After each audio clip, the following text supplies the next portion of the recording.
8 στις 10 αποφάσεις που παίρνουμε στην Ευρώπη αφορούν άμεσα τη ζωή τους. Άμεσα. Το ξέρουμε αυτό.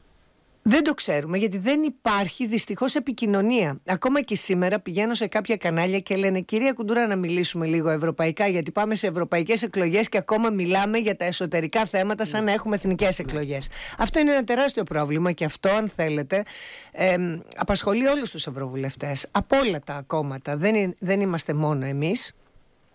Από το ΣΥΡΙΖΑ Προοδευτική Συμμαχία δεν υπάρχει δυστυχώς στην ατζέντα η επικαιρότητα, αν θέλετε, η καθημερινότητα κατά τη διάρκεια της πενταετίας. Δεν λέω τώρα που έχουμε προεκλογικό αγώνα, που τέλος πάντων μιλάμε λίγο περισσότερο για τις ευρωεκλογές και για το Ευρωκοινοβούλιο και το τι κάνει η Ευρώπη για την Ελλάδα. Εδώ λοιπόν σήμερα θα σας πω 4 πολύ βασικά πράγματα για να γνωρίζουν και οι ακροατές μας.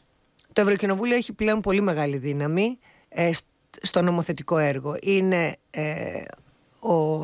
το μόνο εκλεγμένο άμεσα από τους Ευρωπαίους πολίτες. Μετά είναι η Ευρωπαϊκή Επιτροπή και το Συμβούλιο. 105 και 5 στο κόκκινο.